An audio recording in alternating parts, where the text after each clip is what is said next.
Olá, amigos. Bom retorno, bom reencontro. Desejamos que as rosas floresçam em vossa cruz. Na vossa também. Estamos aqui com o patrocínio de São Pedro, Porto Ferreira e Bambuí, Minas Gerais. Então vamos iniciar a nossa reunião de Astrologia Rosa Cruz, aula número 72. O tema de hoje é Sincronicidade, parte 1. Dedicaremos 2 reuniões ao tema Sincronicidade. O que significa isso e como nós podemos acessar e perceber o efeito da sincronicidade em nossas vidas? Primeira coisa é compreender o que significa hierarquia.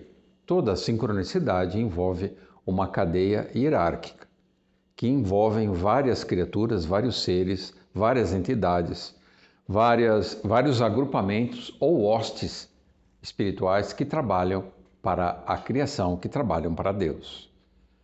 E essa hierarquia, ela tem que trabalhar em absoluta sintonia, em absoluta relação sinfônica, para que um evento do céu, uma ideia celeste, se produza ou aconteça no nosso plano de imanência, que é a Terra, que é a natureza, ou como diziam os gregos, a physis, né?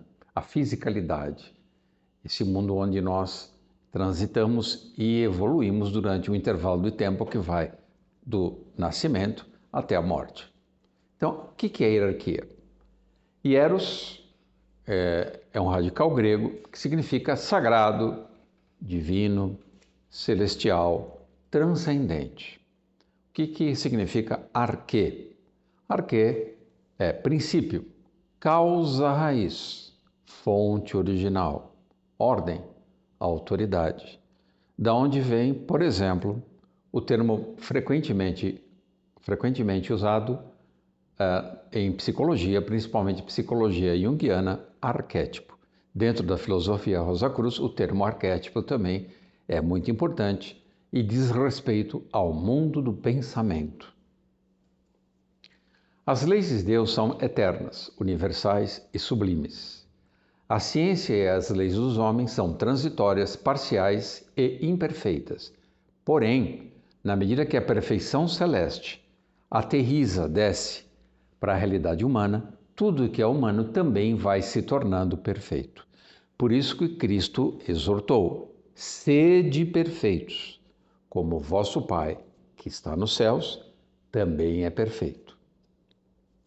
O aspirante Rosa Cruz deve reconhecer sua posição, olha a questão hierárquica, dentro do panorama da ordem cósmica, da hierarquia cósmica. Quem eu sou, aonde eu estou, para onde eu estou indo. Isso é fundamental, ter esse vetor direcional relacionado com o signo de Sagitário. O aspirante Rosa Cruz deve dedicar-se ao estudo e conhecimento das leis de Deus, das leis divinas, harmonizando-se com seus fundamentos. Buscai, em primeiro lugar, o reino de Deus e suas leis, e o seu ajustamento a essas leis, e tudo mais lhe será dado por acréscimo. Ideias vagas, que é o que acontece com a maioria de nós seres humanos, são um veneno. São contraindicadas para quem deseja evoluir espiritualmente. Uma ideia vaga é como uma mariposa indo em direção a uma fogueira, a uma labareda. Ela vai suicidar-se. Uma ideia vaga é uma ideia kamikaze. É uma ideia, portanto, que destrói a si mesma. É improdutiva, ineficaz. É um desperdício de energia mental. Então, ideias vagas e fantasiosas produzem decisões precipitadas e insensatas. Então nós descemos num movimento caótico, num embaralhamento psíquico, onde nós ficamos trombando com o destino e com as pessoas. Então a nossa vida começa a ficar recheada de problemas e nós não sabemos por quê. Tudo começa no pensamento vago, perdido, dissipativo. A consciência espiritualizada. O que é a consciência espiritualizada? Ela desconhece distâncias e a finitude do tempo. Então, relógio, calendário, estou aqui ou estou lá, estou no Brasil, estou na Guatemala, estou na Austrália, isso é indiferente, porque em todo lugar que você estiver, você sempre será o mesmo. Você se torna, vamos dizer assim, independente das circunstâncias. Você é o centro diretor de si mesmo. Você faz uma autogestão completa e atua em qualquer ambiente de forma coerente com o quê? Com a tua consciência, com o teu foro íntimo, com o teu Deus interno, dentro dessa percepção da sua posição dentro de uma hierarquia, o que está acima de você, o que está na sua horizontal e o que está abaixo de você. É o olhar trino que nós mencionamos na reunião anterior. Poder do observador. Quando surgiram os livros que combinam esoterismo com mecânica quântica,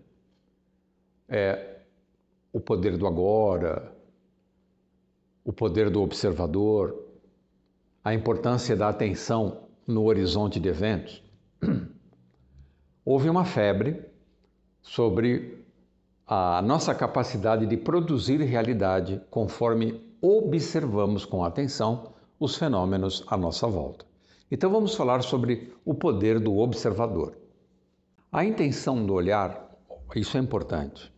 A intenção, o foco do olhar, colapsa, é um termo da mecânica quântica, colapsa a realidade, ela se coagula, ela sai de um estado potencial, virtual, para um estado atual, real. Então, a realidade que estava num ambiente sutil, imponderável, migra instantaneamente, não é que ela faz uma viagem, é aqui e agora, não há distância, não há tempo.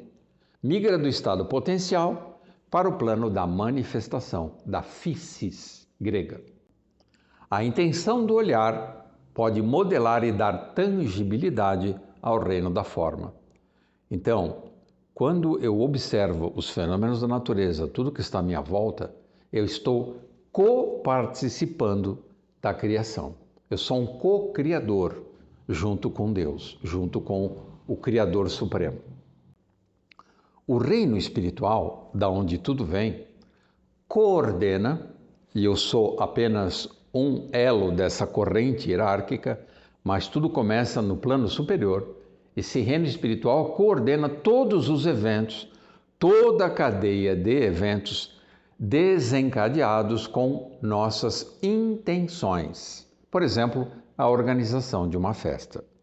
Se eu penso em organizar uma festa, eu mobilizo, sem exagero, todo o universo. Eu devo fazer uma lista das pessoas que eu devo convidar.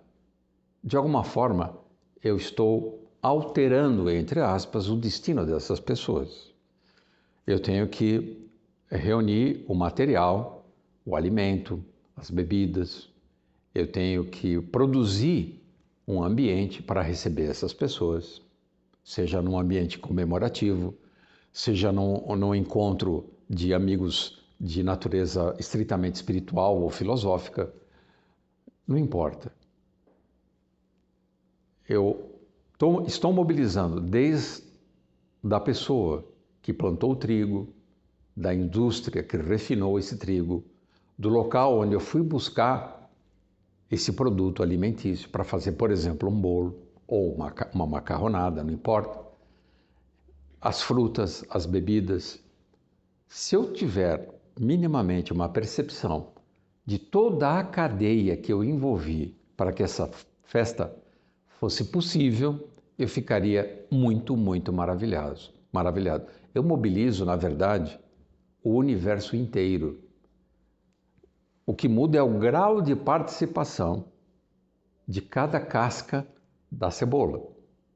Mas isso vai até o infinito, porque para que esse trigo que vai ser usado no bolo seja possível, tem o envolvimento da lunação, do plantio, do planeta Terra. Tem a anuência divina, senão o trigo não nasceria. Isso só para dar uma ideia, assim, pobre ainda, de tudo que está envolvido em qualquer evento que eu venha a criar ou participar. Isso dá uma ideia da nossa responsabilidade para com a vida. A vida é uma coisa muito séria, muito rica. Quanto mais eu sou responsável pela vida, mais há uma clareza na minha consciência e mais essa sincronicidade com essa cadeia de eventos aparece como um filme, como uma imagem mental e me permite uma compreensão holística dos fenômenos que estão à minha volta. O maior sempre abarca e determina o menor. A evolução se dá como se fosse entre esferas concêntricas. A esfera menorzinha é envolta por uma esfera maior, outra maior e assim por diante, todas com o mesmo centro, concêntricas. As esferas que estão mais para fora, que são mais abarcantes, interferem em tudo o que acontece nas esferas de menor porte. Então tentem imaginar a Terra como essa esfera e a esfera celeste. E as esferas que estão além da esfera celeste, que nós nem somos capazes de imaginar ainda. Tentem perceber essa cadeia hierárquica. Tentem imaginar a complexidade do seu funcionamento.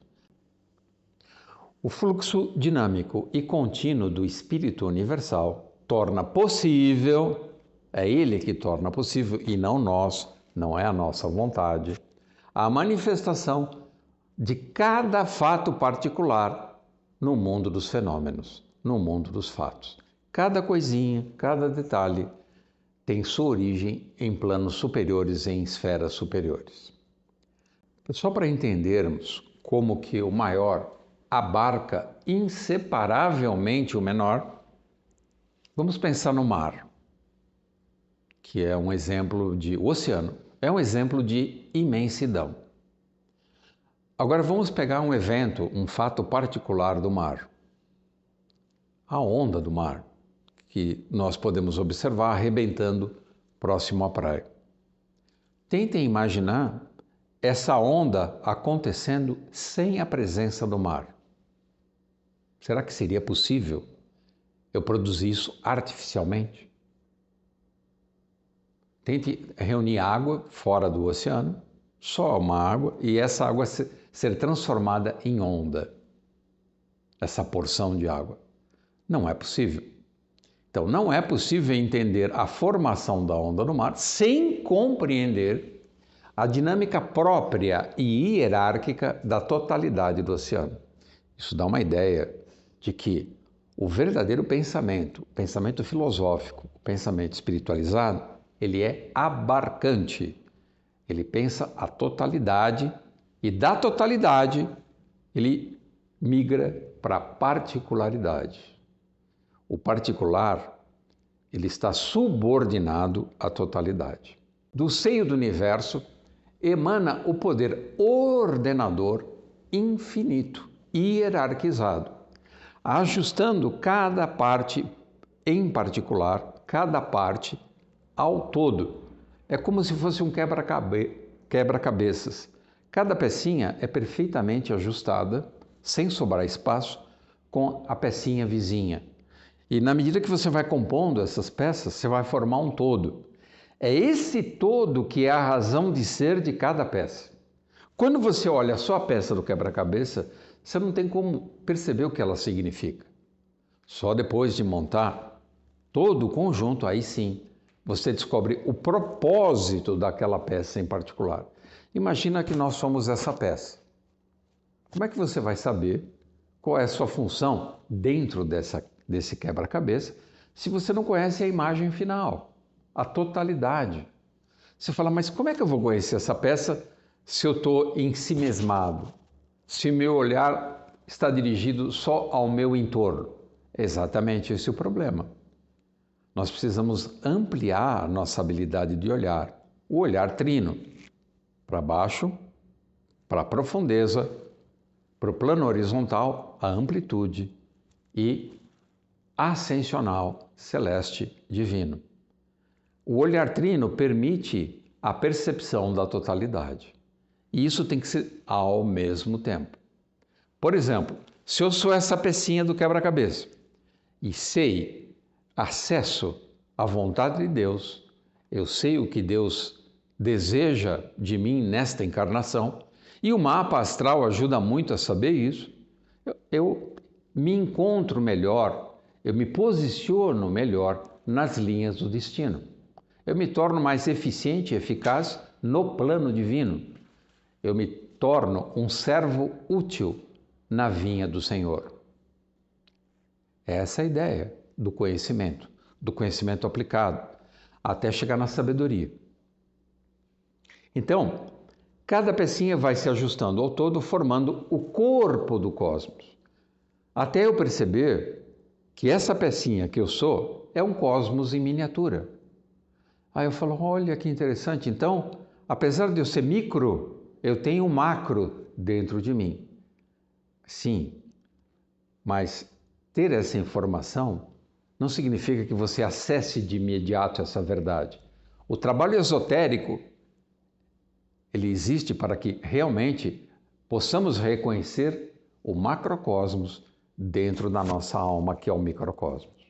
Os nossos costumes, as atitudes que temos durante a nossa vida, como reagimos aos acontecimentos, aquilo que repetimos todos os dias, os condicionamentos e o ambiente em que vivemos fixam padrões de leitura da realidade.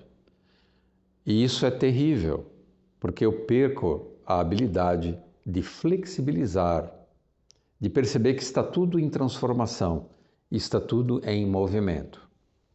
No livro Meditações sobre os 22 Arcanos do Tarô, do Anônimo, nós temos o arcano A Estrela, o arcano número 17, que é o arcano do rio da continuidade, é o agente transformador da continuidade ou do crescimento. É linda essa carta e fala justamente isso. E há, durante a análise desse arcano, um trecho em que o Anônimo cita Henri Bergson, falando também sobre a continuidade, que não há paradas. A vida, ela é um fluxo, é um devir ininterrupto, eterno. Quando nós fixamos padrões, fixamos ideias, crenças, nós interrompemos esse fluxo. Em síntese, é por isso que morremos um dia. O que é a morte? É quando o nosso corpo, ou a vida que habita neste corpo, já não suporta mais o nível de cristalização que ele alcançou. Com o tempo, o corpo vai se cadaverizando, vai se ossificando, se tornando impróprio para a manifestação dessa continuidade da vida. Por isso morremos. Mas, essencialmente, até o nosso corpo poderia ser eterno se nós entendêssemos a árvore da vida, que foi proibida a nós por enquanto. Nós comemos da árvore do conhecimento, mas a árvore da vida, graças a Deus, está interditada para nós. Mas nós sabemos que ela existe. A árvore da vida é a árvore da continuidade eterna. E nós temos que fazer um trabalho de desconstrução desses padrões cristalizantes, porque eles interrompem ou até obstruem essa fluidez, esse movimento contínuo que torna a alma plástica, como a alma de uma criança, que está sempre pronta a aprender e refazer, reconsiderar as suas ideias. Então, edificamos outro arcano, arcano à torre, que é o arcano da construção, torres de Babel, templos de ilusões e miragens, todos eles condenados à morte. Tudo que não é espiritual é transitório, passageiro e, portanto, tem vida curta, tem prazo de validade. Retalhos de realidade. Quando que nós vamos aprender a olhar o todo e não ficar prestando atenção única e exclusivamente numa parte parcela do total e o pior, achar que essa parte parcela corresponde a tudo, é tudo. Eu olho no espelho, por exemplo, e acho que eu sou uma totalidade. Eu sou uma totalidade a partir do momento que eu entendo que eu estou subordinado a uma totalidade muito maior que a minha. São esferas dentro de esferas, hierarquicamente colocadas. Então, a consciência limitada pela percepção dos fatos isolados à minha volta, do contexto em que eu vivo, acarreta leituras parcializadas e desconexas. Então eu vou criando julgamentos sobre a realidade falsos. Eu vou me auto-enganando. Olá, Cris, tudo bem? Tudo bom, e com você? Também, graças a Deus. Olá, pessoal! Legal. Estamos aqui com a nossa amiga, doutora Cristiana Alonso, que vai nos ajudar a construir esse pensamento sobre a sincronicidade. Só que antes disso estamos falando sobre o movimento contrário, a perda da sincronicidade, que é quando os detalhes, a parcialidade, as fatias da realidade nos distraem, roubam nossa atenção, que deveria estar focada na totalidade dos eventos, nessa cadeia hierárquica que une tudo o que acontece, tanto no mundo visível quanto no mundo invisível. Por que nós nos deixamos pegar, capturar por esse mundo do isso, esse mundo das coisas, dos objetos? Tratamos até as pessoas como objetos de nosso interesse, de nosso uso, e esquecemos esse fio invisível que une toda a vida, que é mencionada na Carta Estrela, esse rio da vida que contém a seiva da vida, que tudo sustenta e que gera um crescimento contínuo e ininterrupto. Por que nós saímos desse fluxo tão maravilhoso da própria vida? Eu creio que a raiz de todos esses males é acreditar no mundo ilusório. Nós vimos, quando estudamos as caudas de dragão, que especialmente, por exemplo, o signo de Libra, cauda de dragão em Libra, se deixa levar muito pelas aparências e por ter um desejo de que todos sejam felizes à sua volta e buscar uma felicidade tal como o mundo reconhece, recorta a realidade e enxerga só o que vai fazer parte dessa realidade feliz e ilusória. Também tem os signos de água, que também se deixam levar muito pelas ilusões, especialmente o signo de Peixes, regido por Netuno. Mas assim, principalmente se deixar levar pelo mundo das aparências, que se faz recortar a realidade e adequá-la a um princípio de felicidade que está padronizado aí no mundo da matéria. E isso vai criar uma negativa, um véu que não te deixa entrar no Cronos, no Kairos, desculpa, no tempo vertical, abarcar o todo. E as portas do reino dos céus ficam fechadas para nós, nesse sentido. Então, o tempo vertical é o tempo Kairos e o tempo horizontal é crônico, cronológico, né? Cronometrado é uma régua que dá a ilusão que nós temos um percurso a realizar do berço ao túmulo. Sim, além disso, tem tudo que é crônico, por exemplo, os condicionamentos que nos engessam, que cristalizam a nossa consciência, que impedem que esse rio da vida flua. Isso tudo é crônico. As doenças são frutos dessa cronicidade, ou seja, vira um rio barrento que flui no rio da vida. Como fala na Carta Estrela. Como fala na Carta Estrela, que são 2 cântaros que ela derruba, né? O rio que vem do alto e o rio barrento, que é da nossa hereditariedade e todos os percalços que são trazidos desde então. Legal, muito obrigado, Cris. Eu que agradeço. Valeu. Então, como falamos, e como a doutora Cris falou, essa leitura fragmentada, parcializada, por uma percepção torta e enviesada, acarreta a leitura também parcializada e fora de contexto, desconexa. Então, eu acabo virando um aglomerado de coisas, de informações, de ideias que não tem exatamente uma ligação com uma outra. Eu vou me tornando, portanto, esquizofrênico, ou seja, dividido, cindido. Aqui nós temos uma imagem sugestiva.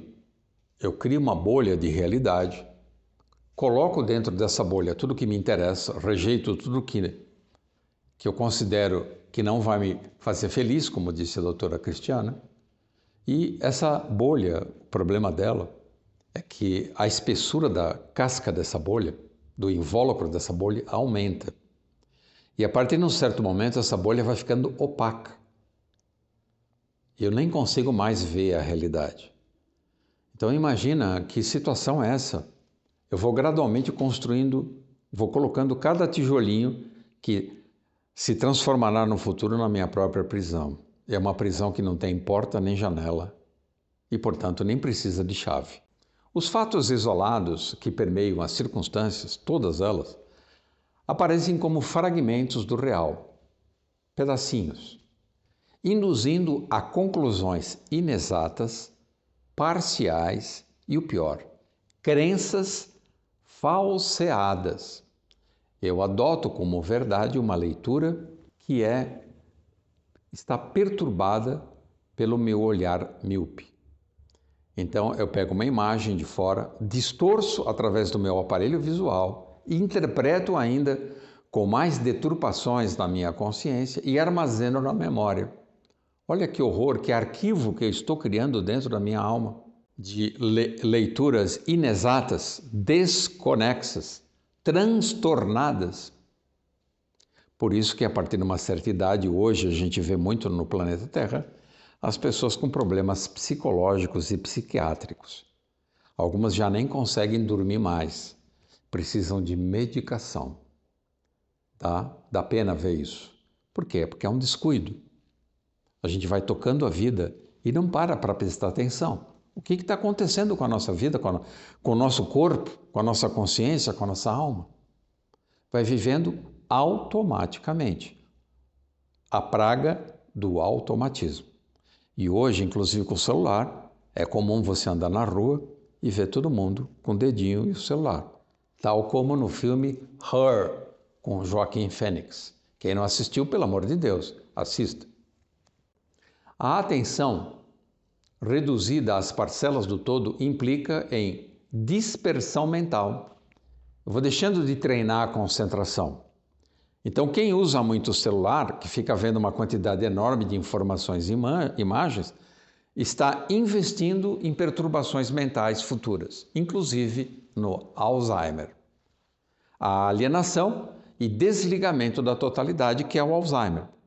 Então, além de problemas mentais, essa pessoa, a partir de um certo momento, pode ficar incomunicável, não só com a família, com os amigos, mas consigo mesmo. Pessoal, vamos tentar imaginar isso. Que situação é essa, espiritualmente falando, que você não consegue nem reconhecer a si mesmo? Isso é uma calamidade. E a gente acha normal. Ah, envelheceu, faz parte da vida. Vamos parar com isso. Autoengano e fabulação. O que é fabulação? No sentido literário, a fábula é uma coisa linda. É uma história onde seres humanos e animais trocam de posições. Os animais falam, os seres humanos têm características animais. É muito bonito. É um mundo onde a imaginação, principalmente a imaginação pura e maravilhosa e líquida, plástica da criança, pode viajar no tempo e no espaço e para outros mundos. Mas quando um adulto fabula a realidade, ele já está demonstrando ter sérias perturbações psicológicas. E o autoengano, o que é? O maior autoengano que existe é você achar que você está certo. Não existe pior autoengano que esse. E todo mundo é vítima desse vício de achar que tem razão.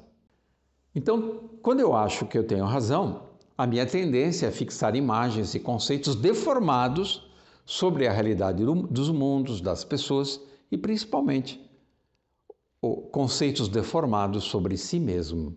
Tudo que você fala sobre si mesmo não condiz com a verdade e com a realidade. E os teus amigos sinceros falam isso. Mas quando um amigo sincero fala isso, imediatamente ele tende a se transformar em seu inimigo.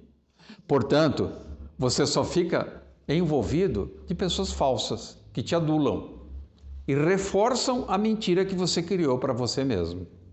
Olha que horror! Somos enganados pelos filtros dos canais perceptivos. As nossas percepções, elas distorcem o que nós recebemos, porque elas vão... Primeiro que você não pode afirmar, quando mexe em um objeto, você não tem condição de dizer qual é a temperatura exata daquilo. O máximo que você fala é que se está quente ou se está frio. Quem diz que o amarelo que você vê é o amarelo verdadeiro? Quem diz que o teu olho tem a capacidade de ver as cores perfeitas? Que o teu ouvido é o absoluto e quando um acorde é pressionado, percutido no piano, você reconhece as notas? Só um regente de orquestra, quem tem ouvido absoluto, sabe fazer isso. O nosso ouvido, em geral, é precário. Então, isso demonstra que os sentidos que capturam a realidade e introjetam para a nossa subjetividade, para a nossa alma, eles levam essas informações de forma distorcidas, imperfeitas, portanto, nem sempre confiáveis. E nós vamos construindo os conceitos em cima, empilhando em cima dessas informações que merecem, às vezes, até pouca fidelidade, pouca confiança. Então você vai se tornando um emaranhado de informações confusas e embaralhadas, que fazem uma leitura míope e enviesada dos fenômenos. Esse é o problema, por exemplo, de acreditar na ciência. Os cientistas são humanos, usam aparelhos criados por humanos, chegam a conclusões humanas. A história já demonstrou que muitas fases da ciência, muitas descobertas, muitas leis se mostraram ou equivocadas, ou incompletas, ou parciais. Mesmo assim, a gente acha que a ciência é dona da verdade. Esse é outro auto-engano terrível. Percepção delimitada e redutora. Quando essa percepção não é capaz de filtrar ou de transportar o real que está fora para uma realidade interior, eu desenvolvo uma subjetividade nevoenta e confusa, eu vou gradualmente desfocando do todo para analisar apenas o restrito, o delimitado. O que acontece quando eu faço isso? Depois eu pego cada pedacinho e tento juntar.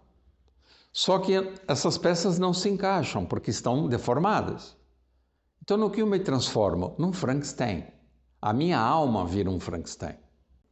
Então, quando eu olho no mandala astrológico a relação entre peixes e virgem, peixes é o símbolo da totalidade, da unidade do oceano.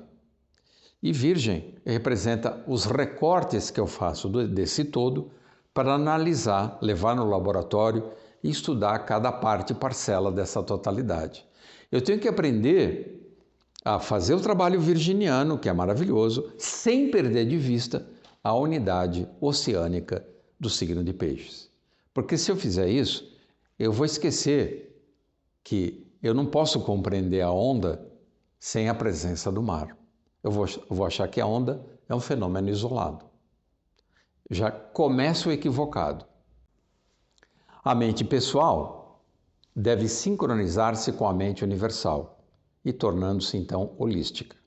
Eu estou a caminho da sincronicidade, quando a minha mente virginiana, atenta ao detalhe, se conecta com a mente espiritualizada universal de Netuno, de Júpiter e de Peixes.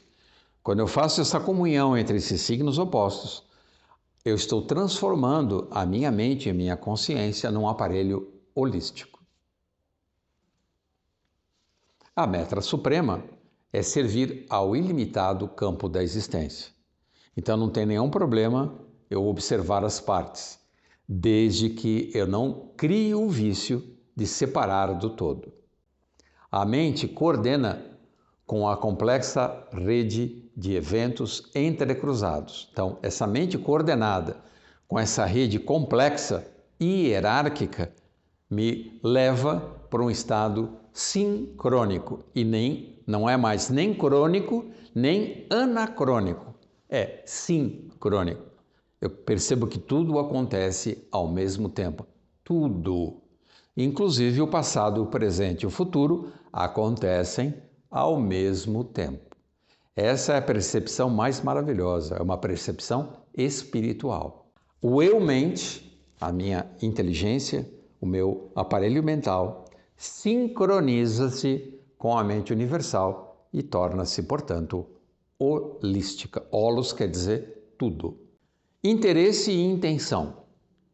Isso é fundamental. É isso que dá o tônus da realidade que eu introjeto na minha alma. Interesse e intenção. Intenção e interesse, que é a nossa semeadura no mundo, atrai para o nosso mundo, para o nosso destino e orienta os recursos e as linhas de força que patrocinam a colheita na minha vida. A minha colheita se torna cada vez mais cheia de benesses. Eu aciono a cornucópia da abundância quando eu aprendo a alinhar as minhas forças pessoais, individuais, com as forças cósmicas. Buscai primeiro o reino de Deus. Esse é o ponto. A intenção e o interesse cria o fluxo no qual o espírito-ideia transforma-se em substância. O que é sutil condensa-se no que é espesso. Mas é necessário convergir atenção e motivação na intenção e interesse. Eu tenho que saber olhar e projetar toda a minha energia de vontade e desejo naquilo que eu dirijo minha atenção. O que é inimigo disso? A alienação, a dispersão, você ficar borboletando com a mente. Toda postura dispersiva, difusa, é anti-evolutiva. Além disso, o que é mais grave, quando você está assim, relaxado, meio apático, você permite que forças que são alheias à sua natureza invadam a tua aura. Depois você reclama que está com dor no pescoço, dor na nuca, dor de cabeça. Claro, você não sabe vigiar a si mesmo. Você abre os flancos, depois reclama que coisas estranhas entram na sua atividade psíquica. Sorte. O que é sorte? Ah, aquele cara tem sorte, aquele cara é azarado, pobrezinho. Outro auto-engano, isso não existe. Então, o que é sorte? Vamos examinar dentro do ponto de vista da sincronicidade. A sorte, ela seria mais ou menos isso, do ponto de vista ingênuo. As coisas acontecem por acaso, e aquele indivíduo em particular, o acaso que rola para a vida dele, o beneficia. Então, sorte é um acaso favorável. Então, ele ganha na loteria, ele encontra pessoas boas, casou com uma mulher que ama ou com um homem que se apaixonou por ela, tem filhos maravilhosos. Que sorte que ele tem! Nunca lhe falta nada. De todo o acaso que ele está sujeito, doenças, acidentes, confinamentos, crises financeiras, nada o atinge. Ele é sortudo. Isso é outro auto-engano. A sorte, guardem bem isso, é um consórcio. O que é consórcio? É simples de entender. Quando eu caso com alguém, ou me associo a alguém, ele é meu consorte. O consorte é aquele que está junto com você por um propósito. Então, quando eu entro num clima de sincronicidade, há um consórcio de forças, um fluxo convergente, um síncronos. O tempo converge para aquele ponto que eu observo com a minha atenção. Então, o consórcio é um conjunto de operações que estão trabalhando a meu favor. Então, sortudo é aquele que, de alguma forma, aprendeu a aproveitar as energias do universo a seu favor. Ele não as combate, Ele aprendeu a ser aliado, a casar, a realizar um matrimônio com as forças da natureza. Então é um consórcio ou confluência de oportunidades que estão aí disponíveis para todos. Oportunidades sincronizadas com o estado de prontidão que essa pessoa conquistou. Ele é atento, ele sabe quando o acaso, para o ignorante, para ele esse acaso não é um acaso, é uma oportunidade. Olha que diferença! Então ele sabe aproveitar tudo. Ele sabe aproveitar até o que os outros chamam de azar.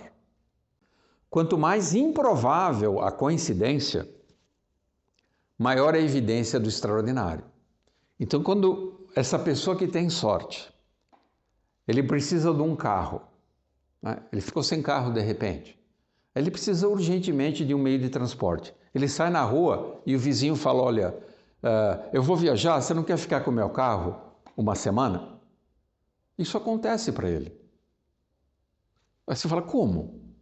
Ele tem uma necessidade, essa necessidade é suprida instantaneamente? Sim, e não é uma vez nem duas. Isso vai acontecer a vida inteira desse sortudo. A coincidência, coincidência, uma incidência comum, em conjunto, fornece pistas da intenção do Espírito Universal. Então a pessoa que tem sorte, de alguma maneira, ela aprendeu a perceber que é o espírito que comanda e não é a matéria. A matéria é resultado desse fluxo de forças que incidem sobre os locais, os pontos, os objetos da matéria que começam a trabalhar a favor do nosso destino. Então, olhando novamente o mandala astrológico, o eixo Peixes-Virgem, nós podemos chamar o signo de Peixes, é uma palavra complicada, mas vamos usá-la. É o último signo de água, netuniano. Vamos chamar de inconsciente, até de inconsciente coletivo. Esse poderoso inconsciente, que é o manancial de todas as coisas, ele, para essa pessoa que tem sorte, ele lança na sua realidade detalhes reveladores, que é a coincidência, é a sincronicidade. Então uma coisa vai acontecendo sucessivamente a outra, todas interligadas. O que ele aprendeu a fazer? A juntar as peças do quebra-cabeça. Oi, Cris, de novo. Olá! Legal que você está colaborando aqui com a gente. Obrigada. Cris, fala um pouquinho sobre esse tema que nós estamos desenvolvendo. Qual é a tua experiência pessoal? O que você tem a dizer sobre ele? Olha, tem a minha experiência pessoal, que às vezes acontece, né? A questão da sorte, mas eu li recentemente algo também que eu gostaria de compartilhar, que tem a ver com o que você já falou em alguns slides anteriormente e com a aula passada sobre a pureza do coração. Porque uma pessoa, para ela ter sorte, além dela estar atenta aos detalhes reveladores, ela precisa estar muito consciente do que é a sua atenção e a sua intenção em cada momento da sua vida, em cada escolha que ela faz, em cada ato. A atenção unida à intenção, só que tem que ser uma intenção pura e sincrônica com as leis de Deus, em consonância com as leis da natureza. As leis da natureza, se você vai contra elas, elas reagem contra você. Então, se você tem um coração puro, as suas intenções são benéficas, querem sempre o bem do todo, e você é uma pessoa atenta, necessariamente as sincronicidades vão começar a acontecer na sua vida. Agora, uma intenção egoísta que visa os interesses próprios, elas vão, astutas, vão contra as leis da natureza que visam justamente a cooperação com o todo. Então, a sorte não vai acontecer nesses casos. Legal. Então, a gente podia resumir que sorte ou azar é uma questão de mérito no sentido de evolução espiritual, não meritocracia. Mas a pessoa que tem mais evolução espiritual, ela tem, entre aspas, mais sorte. Ou seja, o plano divino trabalha para beneficiá-la e ela trabalha para beneficiar o plano divino. É uma via de mão dupla. Sim, são pessoas mais de acordo com o plano divino, porque o plano divino ele vai contra a qualquer atitude egoísta. Então, se as intenções são egoístas, essa pessoa não vai ter sorte, não adianta. Pode ter até uma sorte temporária, né? É uma sorte que, pelos olhos do mundo, parece sorte, mas se você for pensar do ponto de vista espiritual, aquilo às vezes é até uma desgraça. É verdade. O exemplo disso, existem muitos exemplos de pessoas que foram afortunadas durante um intervalo de tempo na existência e depois, de alguma forma, a tragédia, a desgraça visitou uma família ou essa pessoa e inverte o jogo. Ou se a pessoa dedica a vida aos 3 P's da perdição: posse, poder e prazer. Ela pode até ir conquistando tudo isso, mas isso não é sorte, isso pode estar levando à desgraça, à miséria anímica, por exemplo, da pessoa, a disfunções no entorno, na família. A gente não sabe, né? Então, a gente precisa desenvolver um outro olhar para além das aparências. Foi bom você tocado nesse assunto, Cris, porque nós precisamos hoje em dia ter muito discernimento, porque tudo que está à nossa volta, principalmente na mídia, tendem a desviar o nosso caminho espiritual, né? Hoje nós estamos no auge da fake news. Fake news é justamente isso. Você acaba comprando uma ideia, uma mensagem, uma informação que está completamente fundada na mentira e você toma como verdadeiro. E hoje está muito em moda o empreendedorismo, até dentro de algumas religiões, para a gente ver a decadência espiritual que nós estamos. Então você vai para a igreja para pedir a Deus para ter um carro melhor. Esse tipo de atitude, esse tipo de ideologia que está sendo implementada no nosso momento atual, dessa decadência civilizatória, mostra como os demônios estão atuando no nosso plano. Então, muitas vezes, um sucesso temporário, eu sou empreendedor, estou tendo muito êxito, prazer, posse e poder, enriqueci, viajo muito, tenho acesso às melhores coisas que o mundo pode oferecer. É preciso compreender que normalmente tudo isso é patrocinado pelo demônio. Sucesso não tem nada a ver com espiritualidade. Quem acha que sucesso tem a ver com espiritualidade deve relembrar as 3 tentações no deserto, pelas quais Cristo Jesus passou, depois de 40 dias de jejum. Então, todas elas envolvem posse, prazer e poder. E o mestre rejeitou os apelos satânicos, os apelos diabólicos. Isso aconteceu há 2000 anos e a gente não aprendeu nada ainda, pelo menos que parece. E o que você falou de ser vinculado na mídia, as pessoas buscam se ajustar ao que é normal hoje em dia. E o normal está sendo vendido de uma forma completamente torta. Eu lembro de uma frase que você colocou numa aula sua, não sei se você tirou de algum lugar ou foi da sua cabeça mesmo, mas que era assim: o mundo normal nos atrai, enquanto nos atrai, nos distrai, e enquanto nos distrai, nos trai. Ou seja, você trai o próprio espírito quando você vai ao encontro desse mundo normal. E aí acabava: Deus me livre de ser normal. Essa frase é do Hermógenes. Obrigado, Cris. Eu que agradeço. Então, estamos encerrando essa reunião com a participação da doutora Cris e lembrando então que os infinitos detalhes, guardem bem isso, infinitos detalhes, tanto nas dimensões microcósmicas quanto macrocósmicas, encaixam-se no todo. Nós podemos não enxergar, mas está tudo perfeitamente encaixado. E cada parte encontra seu perfeito ajuste. E quando a gente percebe isso, é uma sensação maravilhosa, porém intransferível. Cada um tem que chegar lá por si. O caminho é solitário. Muito obrigado a todos que participam, que colaboram a São Pedro, Porto Ferreira e Bambuí. E que as rosas floresçam em vossa cruz. Na vossa também. Muito obrigado.